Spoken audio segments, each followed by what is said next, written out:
Assalamualaikum warahmatullahi wabarakatuh. Nama saya Mulyati, NIM 4120054.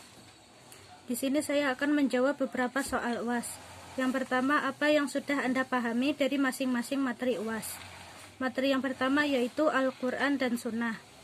Hakim, mahkum bih, dan mahkum alaih. Hukum syar'i adalah titah Allah yang berhubungan dengan tingkah laku mukallaf dalam membentuk tuntutan, pilihan untuk berbuat, dan ketentuan-ketentuan. Objek hukum atau mahkum bih adalah sesuatu yang dikehendaki oleh pembuat hukum untuk dilakukan atau ditinggalkan oleh manusia, atau dibiarkan oleh pembuat hukum untuk dilakukan atau tidak. Sedangkan subjek hukum atau mahkum alaih adalah orang-orang yang dituntut oleh Allah untuk berbuat, dan segala tingkah lakunya telah diperhitungkan berdasarkan tuntutan Allah itu. Lalu Al-Quran sebagai sumber dan dalil hukum Islam. Al-Quran adalah kalam Allah yang diturunkan kepada Nabi Muhammad yang membacanya dinilai beribadah. Otentisitas Al-Quran diriwayatkan secara mutawatir, ditulis dan dihafalkan sejak zaman Nabi dan zaman-zaman sesudahnya, dan selalu gagal untuk dipalsukan dan dimanipulasi sepanjang zaman. Fungsi dan tujuan turunnya Al-Quran diantaranya sebagai petunjuk, rahmat, mau'izah, parameter kebenaran dan kebatilan, al-zikir, al-haq, al-nur, busyra, tibyan, musaddiq, tafsil, syifau al-sudur, dan hakim. Al-Quran memiliki beberapa aspek mukjizat, diantaranya yaitu aspek mukjizat keilmuan, aspek mukjizat kesejarahan, aspek mukjizat informasi alam gaib, aspek mukjizat informasi peristiwa yang akan terjadi, dan aspek mukjizat legislasi hukum. Sunnah sebagai sumber dan dalil hukum Islam. Secara etimologis, sunnah adalah jalan hidup.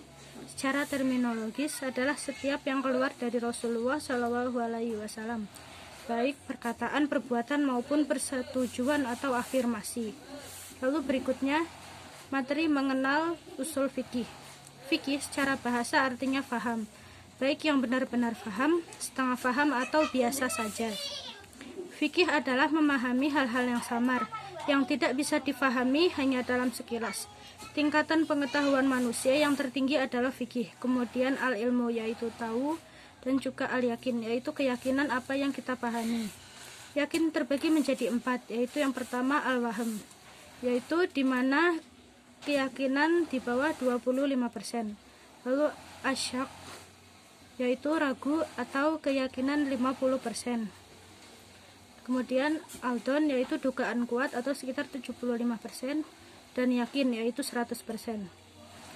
Ilmu fikih posisinya ada di dalam aldon atau dugaan yang kuat.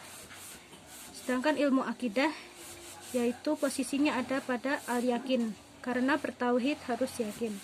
Fikih secara istilah yaitu mengetahui hukum-hukum syariat dari dalil-dalilnya yang terperinci dengan cara deduktif. Definisi usul fikih menurut kaum Syafi'iyah secara istilah memahami dalil-dalil fikih secara ijmal, yaitu secara global atau tidak secara rinci, dan cara-cara mengambil manfaat atau cara-cara mengeluarkan hukum dari dalil-dalil tersebut, dan keadaan mujtahid. Menurut Malikiyah, definisi usul fikih yaitu kaidah-kaidah yang menjadi perantara yang mendatangkan untuk istinbat hukum, untuk menggali hukum dari dalil-dalil perinciannya. Mazhab di usul fikih ada 2, yaitu Syafi'iyah dan Fuqaha atau Ahnaf atau Hanafiyah. Tema usul fikih adalah menetapkan dalil-dalil untuk hukum dan tetapnya hukum dengan dalil-dalil. Manfaat mempelajari usul fikih yang pertama, jadi mengerti hukum-hukum Allah. Lalu peningkatan dari level taklid pada ittiba atau tahu dasarnya. Kaidah-kaidah usul fikih yaitu Al-Quran dan hadis, ilmu tauhid, ilmu bahasa Arab, dan ilmu logika. Secara umum ada 2 mazhab dalam ilmu usul fikih, yaitu Syafi'iyah dan Hanafiyah. Dalam mazhab Syafi'iyah, Imam Syafi'iyah menyusun kaidah-kaidah yang digunakan untuk memahami Al-Quran dan Sunnah. Kaidah itulah yang disebut ilmu usul fikih, dan dari kaidah-kaidah tersebut murid-muridnya bisa merumuskan hukum menjadi ilmu fikih. Menurut mazhab Hanafiyah, Imam Hanafiyah menyusun kitab fikih, namun belum ada kaidah merumuskan hukum karena yang disusun hasilnya dulu. oleh murid-muridnya, baru kemudian dicarikan dalilnya dan dirumuskan kaidahnya. Materi ketiga yaitu hukum syara. Secara syara atau hukum syariat maknanya adalah jalan atau jalan yang dilalui air. Menurut usul fikih, hukum syara yaitu kitab atau titah Allah yang menyangkut tindak tanduk mukallaf dalam bentuk tuntutan, pilihan berbuat atau tidak, atau dalam bentuk ketentuan-ketentuan. Fungsinya sebagai aturan tingkah laku mukallaf. Pembagian hukum syara secara garis besar ada dua, yaitu hukum taklifi dan hukum wad'i. Hukum syara terbagi menjadi yang pertama adalah wajib. Wajib dikelompokkan berdasarkan dari segi waktu pelaksanaannya, dari segi pelaksana, dari segi kadar yang dituntut, dan dari segi perbuatan yang dituntut. Yang kedua adalah mandub.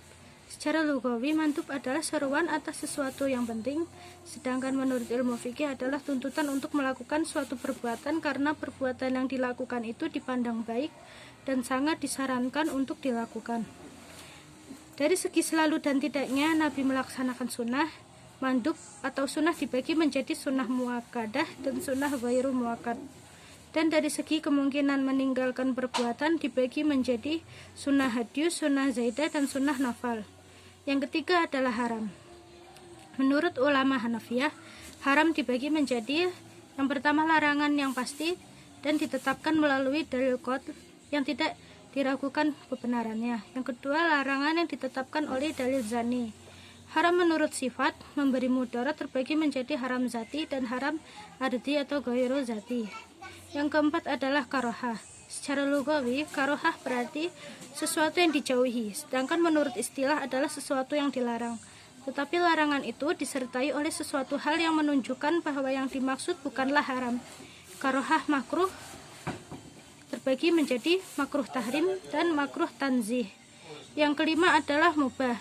Mubah artinya menjelaskan dan memberitahukan. Sedangkan secara istilah, mubah adalah sesuatu yang diberi kemungkinan oleh pembuat hukum untuk memilih antara memperbuat atau meninggalkan. Maksudnya seseorang boleh melakukan atau tidak melakukan. Dan yang terakhir yaitu rukhsah atau azimah. Rukhsah adalah keringanan yang diberikan Allah sebagai pembuat hukum kepada mukallaf dalam suatu keadaan tertentu yang berlaku terhadap mukallaf tersebut. Azimah adalah hukum yang ditetapkan Allah pertama kali dan berisi hukum umum. Selain hukum syara ada pula hukum wad'i. Hukum wad'i adalah ketentuan-ketentuan Allah yang mengatur tentang sebab, syarat mani, sah, batal, dan fasid. Materi berikutnya yaitu qiyas. Pengertian qiyas. Qiyas secara bahasa memiliki beberapa makna. Al-takdir itu mengkira-kirakan, mengukur, membandingkan.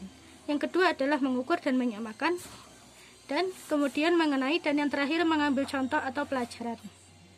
Qiyas adalah menetapkan bagi suatu masalah hukum yang sama dengan hukum suatu kasus lantaran adanya kesamaan ilat menurut sang mujtahid. Qiyas tidak akan terbentuk kecuali didukung oleh 4 unsur atau rukun, yaitu al-asal, hukum al-asal, ilat, dan al-far'u. Lalu materi yang berikutnya yaitu ijtihad. Ijtihad secara bahasa memiliki 3 pengertian, yaitu mengalami kesusahan, mengalami kesukaran, dan mengerahkan kemampuan. Ijtihad secara istilah adalah pengerahan segenap kemampuan dalam memperoleh hukum syara yang bersifat praktik melalui metode istinbat. Secara garis besar ada 3 tipe metode ijtihad dan istinbat, yaitu istinbat bayani, istinbat ta'lili, dan istinbat istislahi. Hasil atau produk ijtihad dan istinbat yaitu fatwa atau opini hukum, putusan peradilan, kitab fikih, dan peraturan perundang-undangan. Syarat utama seseorang diperkenankan melakukan ijtihad ada 2, yaitu syarat faqihah dan syarat adalah. Syarat faqihah diantaranya menguasai ilmu-ilmu bahasa Arab, menguasai ilmu usul fikih, menguasai ilmu-ilmu Al-Quran, dan menguasai ilmu-ilmu hadis. Yang kedua adalah al-adalah. Al-adalah merupakan integritas dan moral. Jika hasil ijtihad berbeda-beda, maka siapakah yang benar terdapat dua pendapat. Yang pertama adalah musawwibah, yaitu pandangan yang berpendapat bahwa semua mujtahid benar. Pandangan ini didukung oleh Abu Yusuf. Dan pandangan kedua yaitu muhatti'ah, muhatti'ah, yaitu pandangan yang berpendapat bahwa mujtahid yang betul hanya satu, meskipun yang satu itu tidak jelas. Kemudian taklid. Taklid adalah beramal dengan pendapat seseorang yang pendapatnya itu bukan merupakan hujah tanpa mengetahui hujahnya. Hukum taklid ada 3, yaitu taklid yang haram, taklid yang mubah, dan taklid yang wajib. Lalu kemudian mazhab. Mazhab adalah jalan pikiran atau metode manhaj yang digunakan seorang mujtahid dalam menentukan hukum suatu kejadian. Pengertian lainnya yaitu pendapat atau fatwa seorang mujtahid atau mufti tentang hukum suatu kejadian. Kemudian yaitu talfik. Talfik adalah mencampur pendapat ulama dalam satu rangkaian ibadah. Hukum talfik yaitu haram menurut As-Safarini, Syekh Amin Asy-Syinkiti, dan mubah menurut Ad-Dabusi dan Malikiyah. Contoh talfik yaitu ketika berwudu ikut Syafi'iyah, namun batalnya wudu ikut Hanafiyah. Materi berikutnya yaitu metodologi ijtihad. Secara epistemologi, istihsan adalah menganggap sesuatu itu baik. Pengertian istihsan secara terminologi diantaranya menurut Hanafiyah yaitu meninggalkan kias dan mengamalkan yang lebih kuat dari itu karena adanya dalil yang menghendakinya serta lebih sesuai dengan kemaslahatan umat manusia. Macam-macam istihsan yaitu beralih dari kias jali ke kias kafi, beralih dari hukum umum ke hukum khusus, dan beralih dari hukum kuli dan pengecualian. Menurut Hanafiyah, Malikiyah, dan sebagian Hanabilah, istihsan adalah dalil yang kuat dalam menetapkan hukum.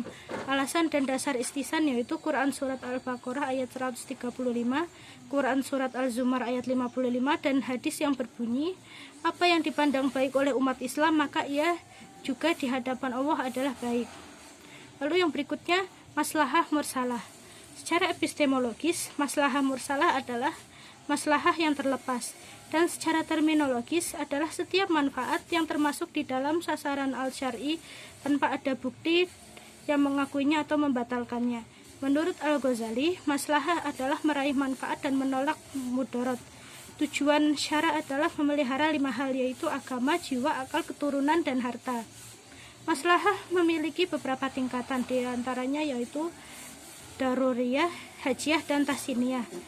Kemudian jenis-jenis maslahah yaitu yang diakui oleh nas, yang dibatalkan oleh nas, dan yang tidak ada ketentuan nas. Lalu berikutnya yaitu istishab. Secara bahasa, istishab memiliki pengertian menemani, menyertai, kebersamaan, mengikuti secara terus-menerus, dan mencari sesuatu yang ada hubungannya. Menurut ulama fikih, istishab adalah tetapnya hukum pada masa lalu sampai ada dalil yang mengubah ketetapan hukum tersebut. Kehujahan istishab diantaranya menurut kebanyakan ahli kalam tidak dianggap sebagai hujah. Lalu kemudian sadr al-daroi. Menurut bahasa, sad artinya menutup atau mencegah, dan dariyah artinya jalan ke suatu tujuan. Jadi arti dari sad dariyah adalah menutup jalan ke tujuan yang tidak baik. Contoh sad al-daroi yaitu diantaranya bolehnya membayar uang tebusan kepada kafir harbi, dan haram menjual senjata kepada orang kafir. Pertanyaan kedua, apa manfaat dari materi-materi tersebut bagi Anda dalam memahami fikih dan ilmu-ilmu keislaman? Manfaat yang saya dapatkan dari mempelajari materi-materi tersebut adalah saya mendapatkan pengetahuan secara lebih mendalam mengenai ilmu-ilmu keislaman, dan manfaat lainnya yang saya peroleh dalam memahami fikih adalah saya jadi lebih mengerti hubungan antara fikih dan usul fikih, seperti yang diungkapkan oleh Syafi'iyah bahwa usul fikih adalah memahami dalil-dalil fikih secara global, tidak secara rinci, dan cara-cara mengambil manfaat atau cara-cara mengeluarkan hukum dari dalil-dalil tersebut. Pertanyaan nomor 3, hal baru apa yang Anda dapatkan serta yang belum Anda pahami dari materi-materi tersebut? Banyak hal baru yang saya dapatkan karena saya belum atau kurang mempelajari materi-materi tersebut di tingkat pendidikan saya sebelumnya. Di antaranya yaitu saya menjadi tahu bahwa yakin itu memiliki 4 tingkatan. Yang pertama adalah al-wahm yang merupakan dugaan di bawah 25%, asyak yaitu ragu 50%, al-dhon yaitu dugaan kuat 75%, dan dugaan yakin yaitu 100%. Yang kurang saya pahami adalah penerapan materi tersebut di zaman modern, seperti penerapan maslahah mursalah di zaman modern. Demikianlah jawaban dari pertanyaan-pertanyaan UAS saya. Apabila ada kekurangannya, saya mohon maaf yang sebesar-besarnya. Wassalamualaikum warahmatullahi wabarakatuh.